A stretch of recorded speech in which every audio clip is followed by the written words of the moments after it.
What's going on out there? It is episode three. No, not episode three. It's season three, episode 13 of the podcast, The Rewind, the CUT Collective's amazing podcast. We come here each and every week, mostly each and every week, to rewind on the lesson sermon from the prior Sunday. We're rewinding on the lesson sermon from June 7th, June 6th, 2026. I'm really excited about this because we have Reverend Dr. Derrick B. Wells back in the hot seat. It's been a minute. I know y'all missed us. I missed them. How about that? I just miss talking to my friend.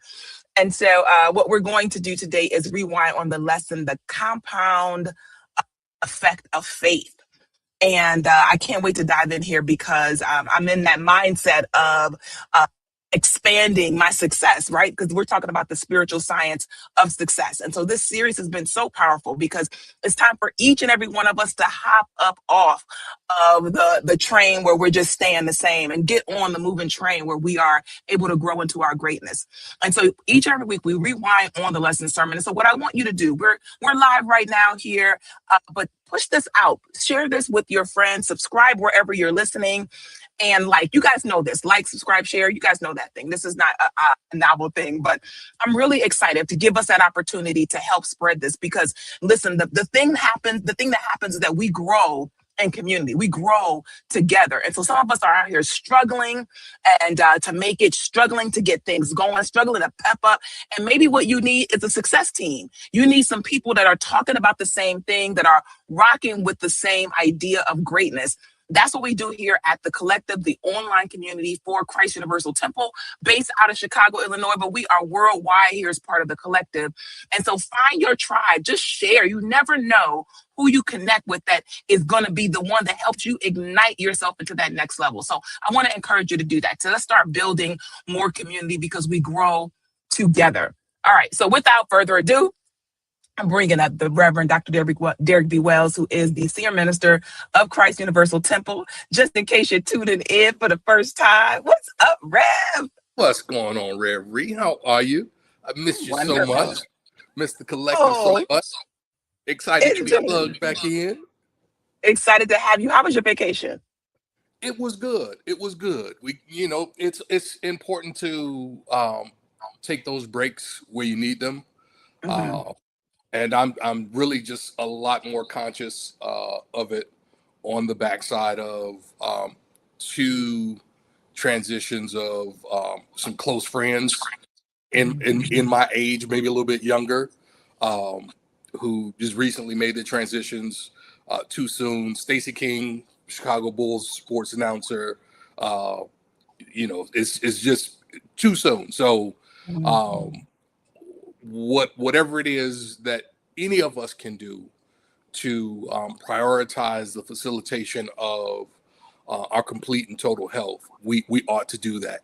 And sometimes that means coming apart so that you can refresh and renew and restore, give your mind, give your emotions, give your body an opportunity to recalibrate itself for the work that's in front of you. You know what I'm saying? Like in order to make the most of your success, you're gonna need your health to support that. So it was good. It was good, and honey had a good time. So if she's happy, we're happy, and it's all good. And that's right. I'm happy to be back.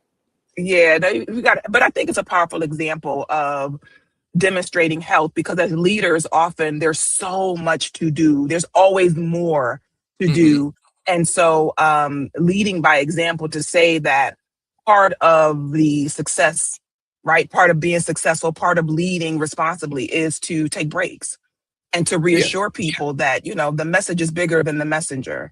And Absolutely. so, I'm glad that you're able to show that example because it took a minute for me to catch it. I'm still catching it, that you got to step apart and cherish, because the mission we're on is important. The mission that you're on, we're all on this important mission. That's right. But that doesn't mean that you have to, exhaust yourself desperately trying to fulfill it. So that's why I appreciate this series to help us really understand success. Yeah. So there's always the next thing, right? There's always the next thing that needs to be addressed, that needs to be done, that needs our attention. That will always exist, regardless of which areas or directions we're pointing our lives in.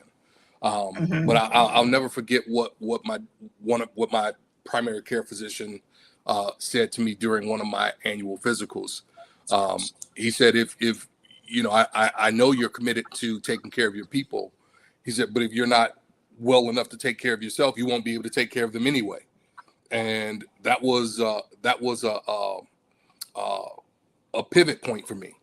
You know, like Yeah. I got a lot more intentional about being consistent with my health routine and my workout routines and things like that. You know, it does not always present itself at the most extreme levels. So, to the extent that we're able to inch by inch, workout by workout, meditation by meditation, um, respite by respite, come apart to give ourselves the opportunity to be the best version of ourselves so that that greatness Yes. can shine forth. It's absolutely important. Yes, yes, yes, absolutely. So I gave the lesson sermon a couple weeks ago, and I told I got people good. that we were wrapping I up. got I got good reviews on it too. I just Oh, I had good, good, good, good. I had somebody hit me uh 3 days ago, and they just from their notes they started running down things that they got that Rare Bree said, and that I love they're it. like, oh, like this hit me like this, and this helped me see that. So I got some really good reviews on that. I love it. Listen, all the people I pay, they come through. No, but like y'all keep giving the feedback so I can keep coming back. Mhm. No, but this series has been really important. It's been important to me, and I want us to dive in. We're going to. I pulled a few clips. You guys know, for the rewind, you guys are always welcome in the Collective's Facebook group to add questions, so that we can pull out clips. Maybe you want to know more about it. This is our chance to kind of really dive into the lesson, have a conversation around the topic. So let's pray in, Reb, and then I'm gonna dive in. I got about four or five clips. All We'll right. see what we get to. Sounds good. As we just take a moment to center ourselves, we give thanks for the presence and power of God that is nurturing and restoring us right here and right now. We give thanks for this divine plug in where each of us has the opportunity to be renewed in our minds and our hearts as we get the insights that are specifically detailed to help us move our experience to the next level.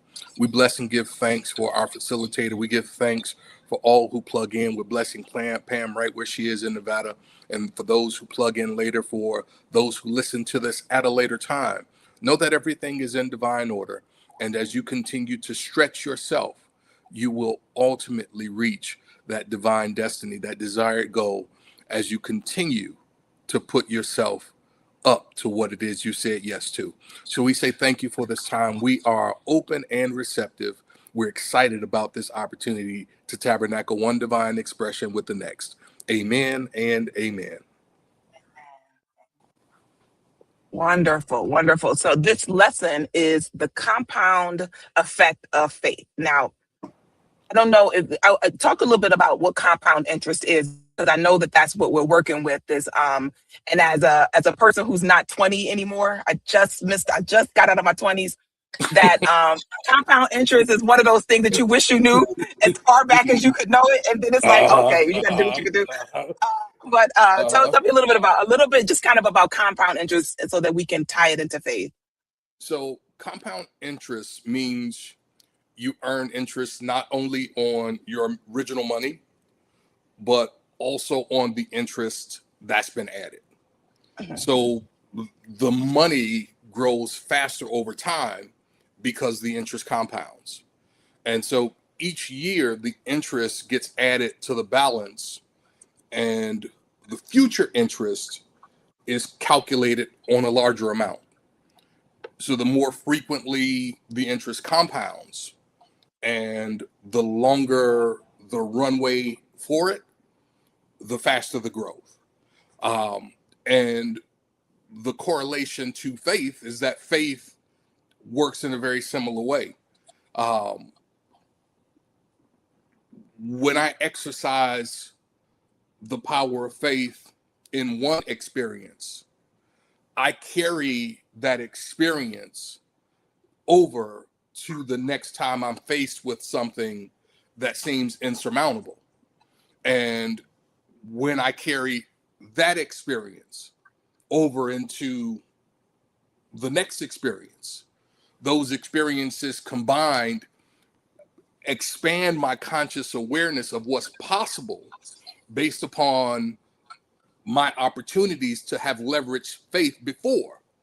And so I carry a different level of conscious understanding and awareness into the next experience, because I know that there is that which is within me that is up to that which I'm facing. And so where at one stage, I may not have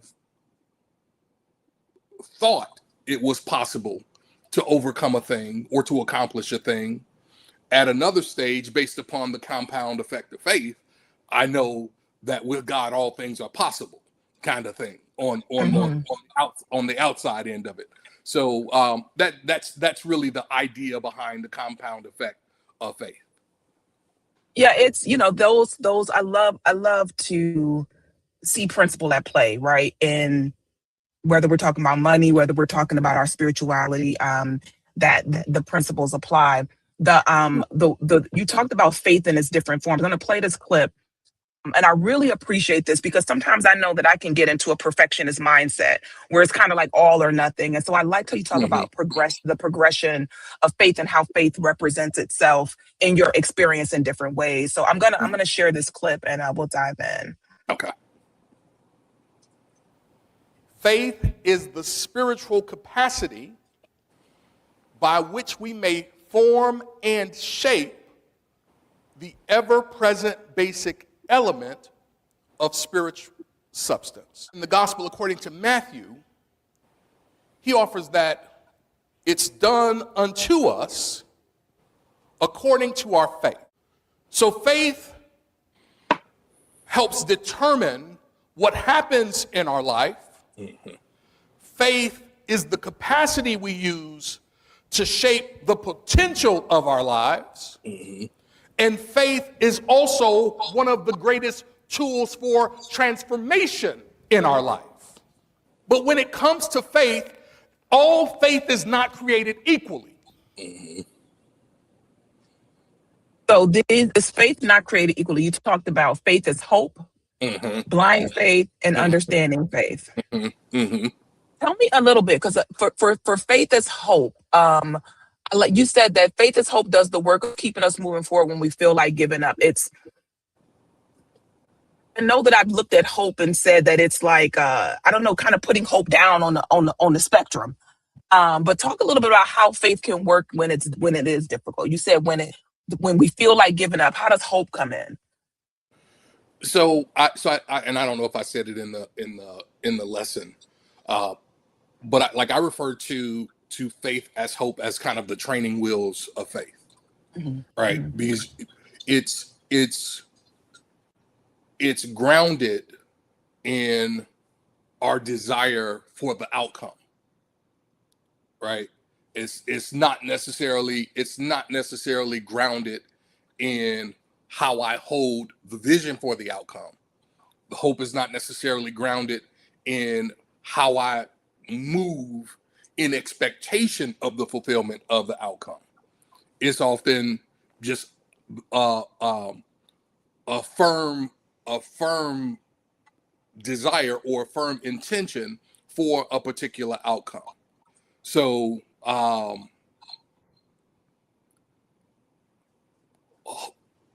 hope is one of the things that would lead me to perhaps do a vision board, right? Because it gives me a practical step that puts me in the vibration of that which I desire to achieve or accomplish. So it's like the training wheels of faith, and it's an excellent place to start, particularly if you're unfamiliar with faith as a power, or faith as a discipline, or faith as a tool, or faith as an ability, right? For many people, faith is just what we have in God, right? It's many of us don't necessarily see it as something that God has invested each of us with as a means by which to make the most of our divine potential.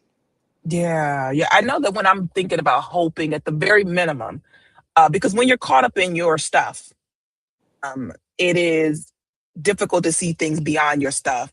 And I feel like hope is that one peak of Mm-hmm. beyond your stuff, you Mm-hmm. know.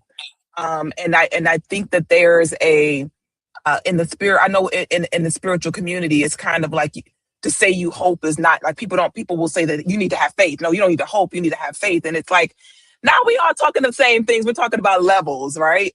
Mm-hmm. Yes. And I like that. I like the idea of reminding us, especially metaphysical Christians, that it is sometimes we get so extreme that we miss the progression of our faith. That's why I like the idea that you're talking about investments over time and how Mm-hmm. it builds, because that building is a part of the growth process, and that Yeah. definitely ministered to me in the sermon, and definitely I get that a sermon twice, y'all. Y'all don't know I get a that's my gift to myself is I get it twice because I get it when y'all get it and I get it when I'm prepping. Mm-hmm. Um, but this the magical faith, right? Like so jumping from hope to this understanding faith. So tell me about the mindset of understanding faith.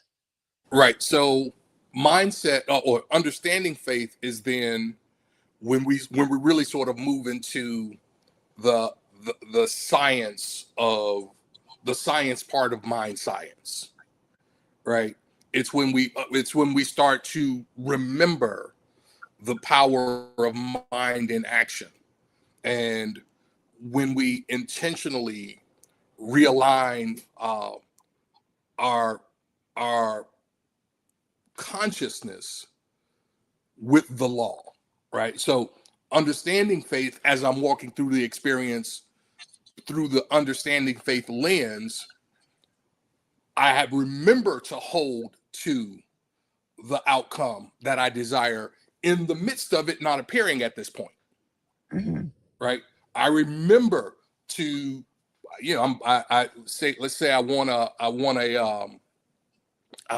I'm thinking on a new home.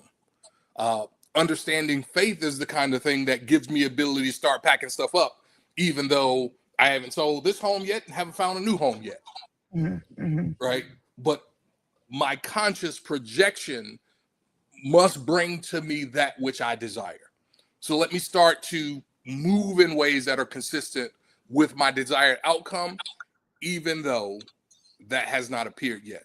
Understanding faith understands the laws of mind in action, right? Consciousness precedes form. That is so I think it's so important to get the distinction that to say I have faith means I'm doing something. Like I am, you said moving because I've accepted and affirmed the desired result. Like I'm moving now because that's already done in spirit. Yeah. Well, And I believe that. somewhere it says faith without works is dead, right? So if I And if the I life. if I truly have the foundational awareness that this is coming, it's like um I'm responsible, not me, because nobody really wants me to be responsible for this, but I'm responsible for Thanksgiving dinner. Uh-huh. Everybody's coming to my house, right?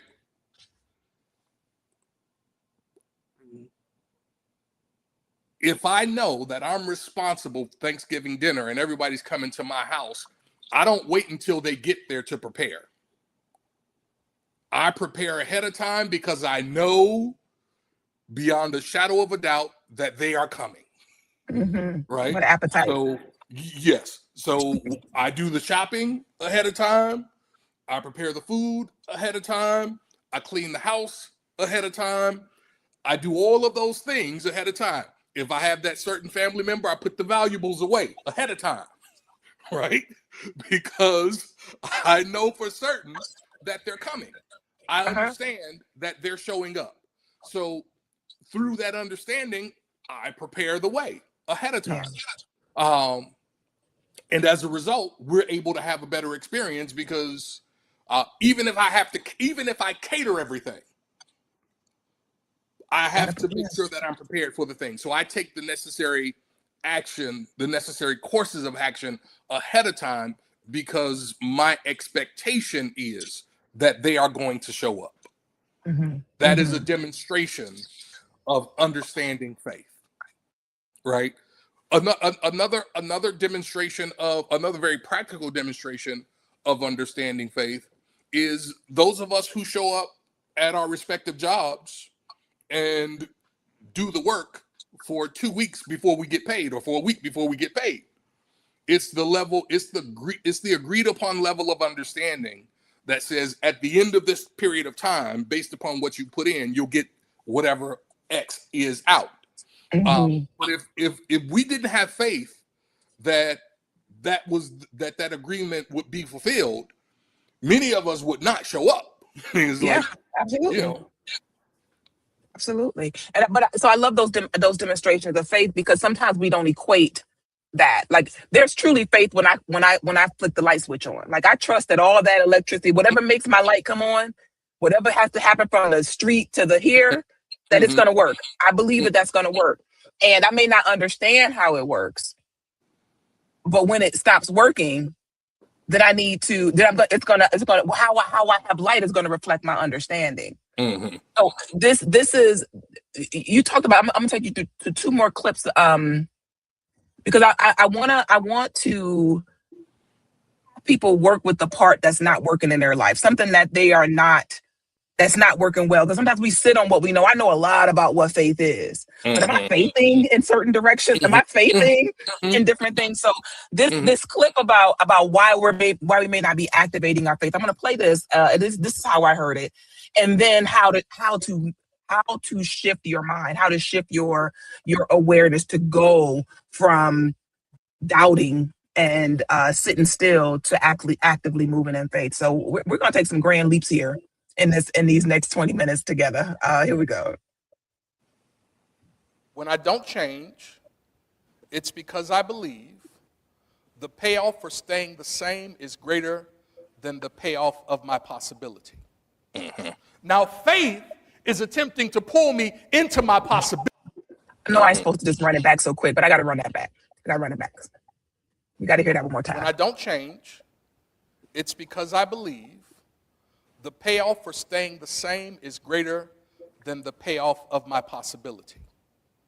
Now, faith is attempting to pull me into my possibility. Because faith is the perceiving power of the mind linked with the power to shape substance. Faith is the substance of things hoped for, the evidence of things not seen. So faith is trying to pull me into something that does not presently appear for me. And when I elect to stay the same, I'm saying my faith is better used to keep me right where I am than it is to help me stretch into my divine potential. I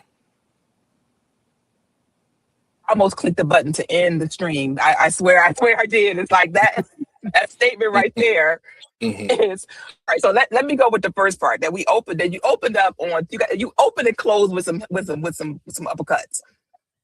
When we don't change, it's because we believe the payoff for staying the same is greater than the payoff of the possibility.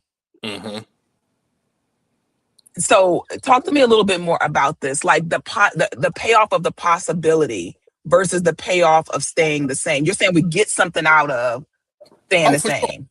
For sure. Oh, no question. Right? Whether it's confirmation or affirmation of identity, right? Like I see and this is so for all of us. Like if there is an experience that I have that's inconsistent with my identity, either my identity has to evolve to support that experience, or I no longer entertain that experience. Right?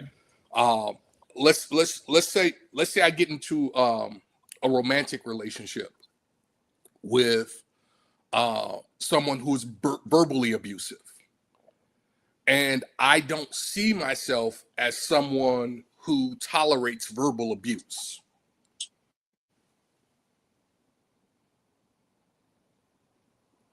All things being equal, right? So I'm not necessarily talking about they provide for my lifestyle or anything like that. Just we just kind of are just coming together, new experience, feeling one another out.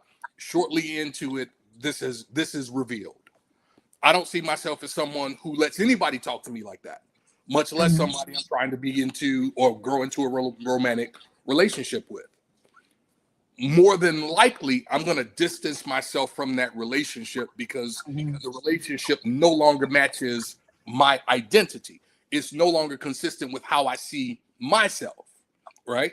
Really has nothing to do with the other person's behavior. It has everything to do with how I see myself, the lens through which I perceive what I do accept and what I don't accept. So when it comes to this impetus to change, we all experience that at one time or another. And it's really just the more compelling driver is the one that gets us to either stretch out into the possibility because we can see the promise. Faith helps us see the promise. Mm-hmm. If I don't have, if my faith can't help me see the promise, then I invest my faith in the safety and sanctity of where I am. And I make where I am all right. Which there's no judgment about it. You know what I'm saying? Like, I'm already identified with this space. I'm already identified with this experience. I've already accepted that this is my lot. Faith is trying to get me to see something different. My vision is pulling me into something different. And so the promise of that means that I have to expand my identity of self, my sense of self, into something that is worthy or capable of that. And go ahead. Go ahead, Rhea. Yeah, it's that part, right? That part you go in to talk about, because I'm thinking back to someone in that romantic relationship who hears that first sign of verbal abuse and stays, right? Like, and because maybe there's a repeated pattern, maybe there's a conversation they're having with themselves about what they're worthy of, right? Or some scarcity idea of this, everybody got something going on with them. Nobody's perfect, right? Mm-hmm. And it's so not that you stay bad. in that, Whatever it is. whatever it is. So this is the part where I think it's one of the most impactful parts of the lesson for me was everybody, this is the thing, everybody get their nuggets. This one hit me really hard, is what you must do to your mind when you see that you are hesitant to change, right? That I am you wonderfully said that I got the payoff to stay the same. Eventually it's like it's not paying off anymore, right? So what do I do? And this is I'm gonna play this clip and we can talk more about, it is a practical Christianity. Like, how do I shift from staying in this situation in this state of not enoughness to something more? I activate my faith when I start treating my appearances as temporary. That's good. And That's stop good. treating them as final realities. I mean it by how we mean it in metaphysical Christianity. When we treat something, a treatment is a prayer of faith. A treatment is a prayer of understanding. A treatment is a prayer for healing, harmony, wisdom, prosperity, and any other good that I may desire. And the object of treatment is to raise my consciousness to a high spiritual consciousness through which that healing can be accomplished. Now, here is why the word treatment is so important. Because you are so powerful that you can use the faculties and attributes that you've given in any way that you determine. So that could have been I could have doubled that clip. It was so much right there, and the power of what treatment is, of Mm-hmm. what treatment is, and the power of treatment and your transformation. Talk to us a little bit about that. What does it mean to treat the mind? Like how you said through our affirmation, like how do you treat your mind? Mm-hmm. So treatment isn't really just one thing.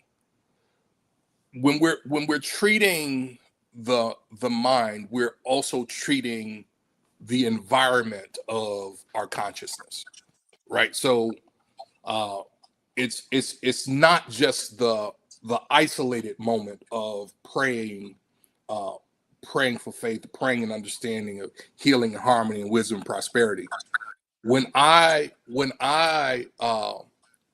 read whatever I read, I am to some extent treating my mind.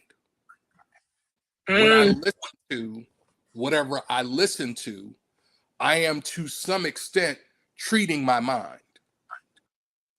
When I look at whatever I look at, I am to some extent treating my mind.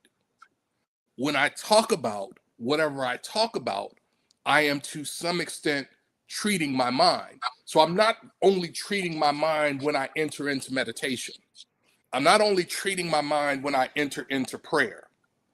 I'm also treating my mind when I listen to trap music, right? I'm treating my mind when I gossip about other people's business.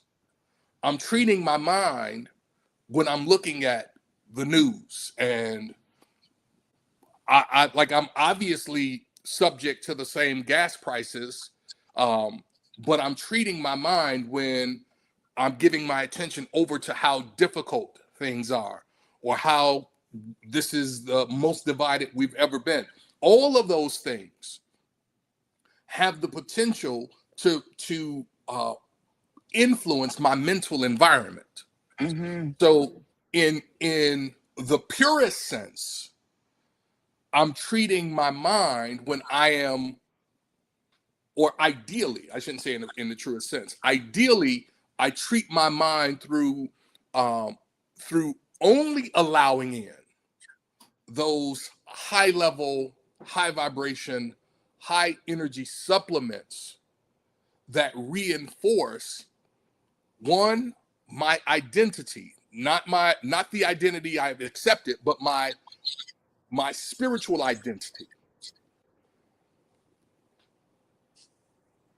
Two, I'm treating my mind to help me facilitate those things that give me the ability to expand my spiritual consciousness, and mm-hmm, then therefore demonstrate from that spiritual awareness. So again, somewhere in the scripture says, guard your heart with all diligence or vigilance, because mm-hmm, from the heart flow the issues of life. As the heart is identified as the subconscious mind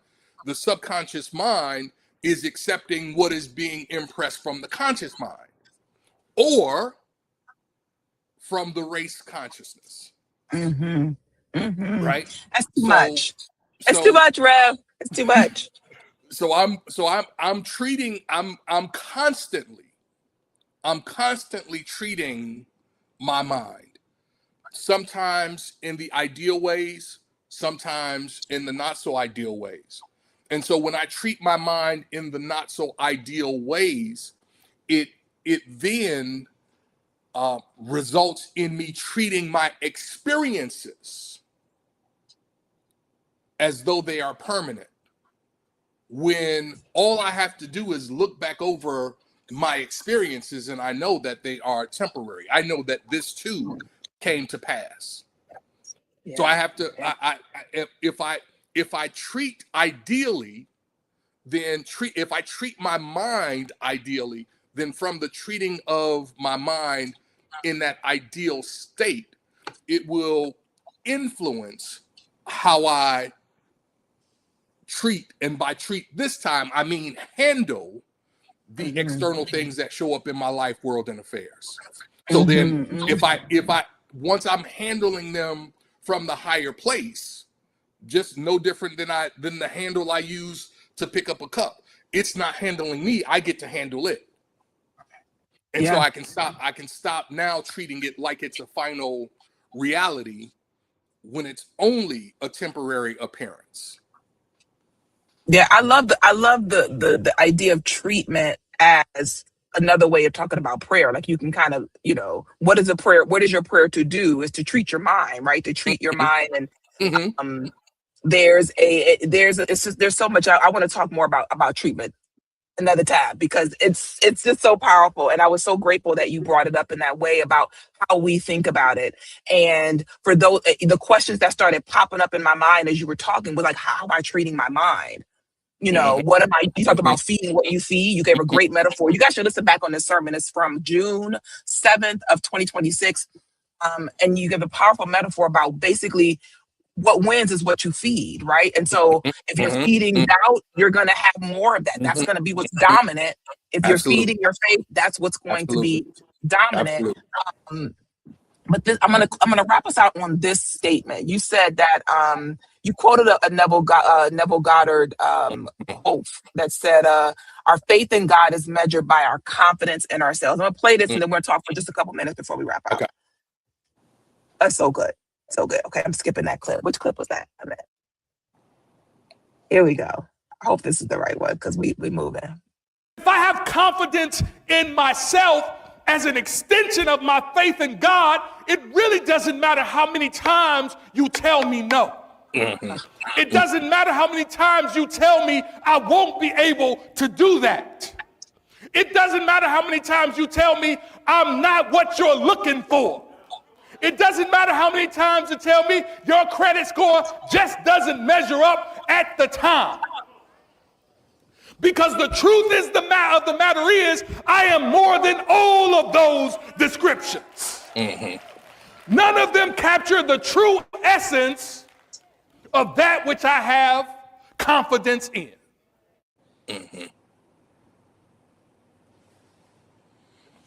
So our faith in God is measured by our confidence in ourselves. And then you said there is no faith in God if you don't have confidence in yourself. Okay. Okay. That is the past. That's the past to play. I mean, literally, like I've been chewing on that a lot because then I think like, okay, I got to think about this because this is the science of the spiritual science of success. So that means that I got to think this thing through because I can get to an exact result. And if I am not experiencing my desire, right? That's what we say, X plus Y equals Z. If I'm not experiencing that, then what other part of the equation is off? My confidence in myself, because God can only move through who I say I am. And then we go back to treatment, which is I might need to treat my mind so that I can remember. Well, I see what you did there, Ram. So I read, and I don't know if I don't think I intentionally do this like this. I don't think I do, but I must. I don't know.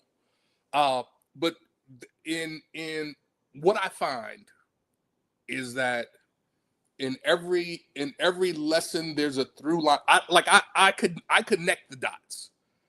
You know what I'm saying? Maybe that's just how I am in my personal life, so that's how it also manifests in my teaching and preaching. But yes, the dots connect. It's got to make sense to me as I'm putting it together. You know what I'm saying? So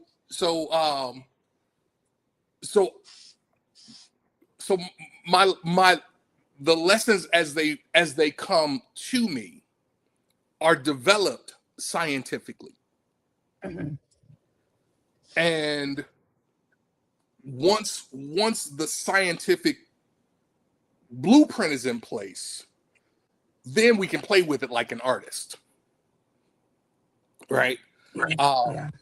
But yes, we are one with God.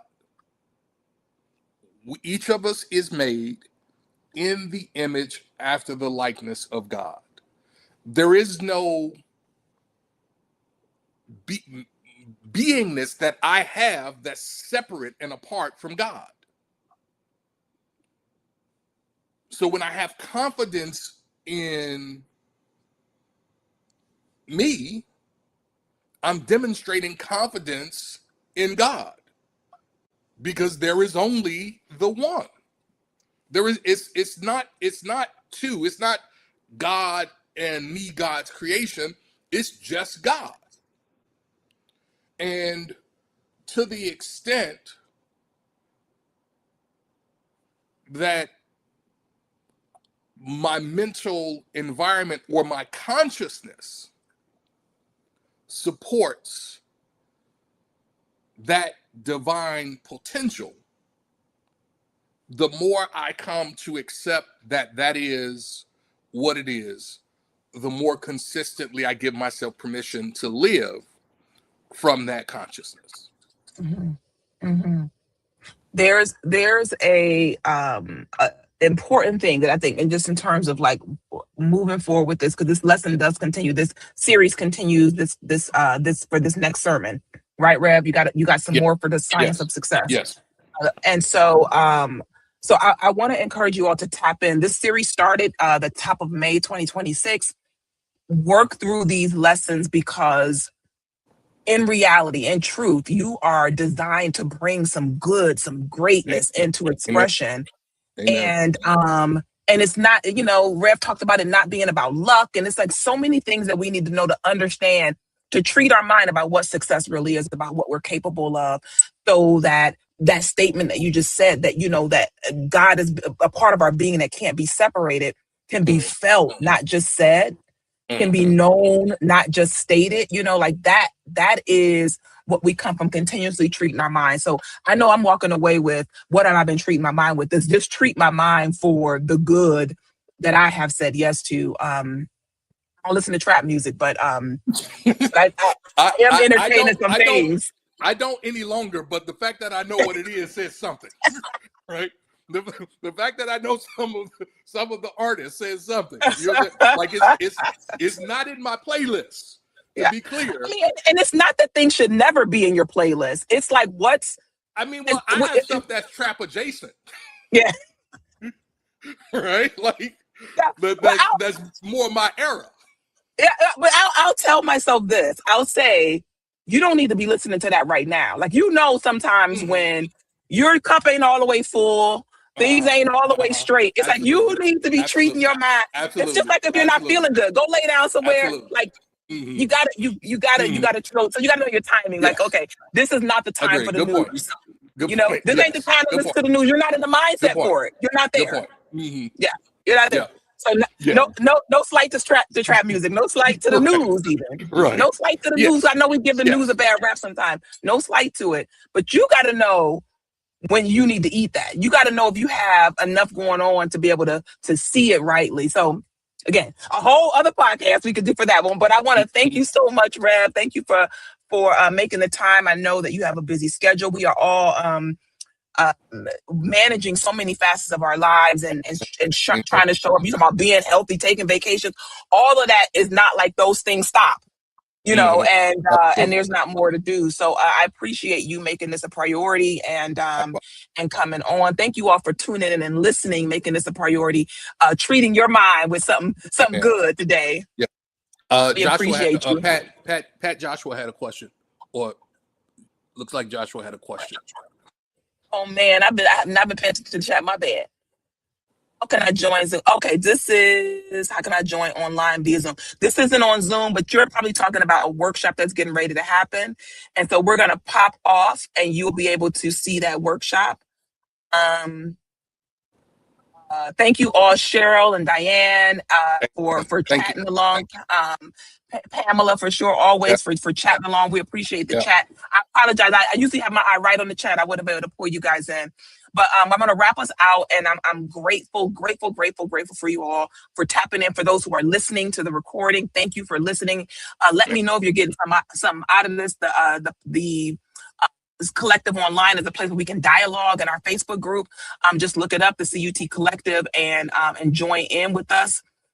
I'm going to just give thanks and praise for Amen. it all, knowing that you heard what you needed to hear and you're able to move on what you heard, because faith without action is dead. And so we're just going to be active in our faith today. We're going That's to work it out Amen. and bless you Thank in you, that. Sheree. Bless you in that. Thank Thank you, Rev. you. Thank you. Thank you. It is my pleasure and my honor to be here. Wrap us up. God bless you all. Have a beautiful, love-filled, and joyful day. Peace and blessings.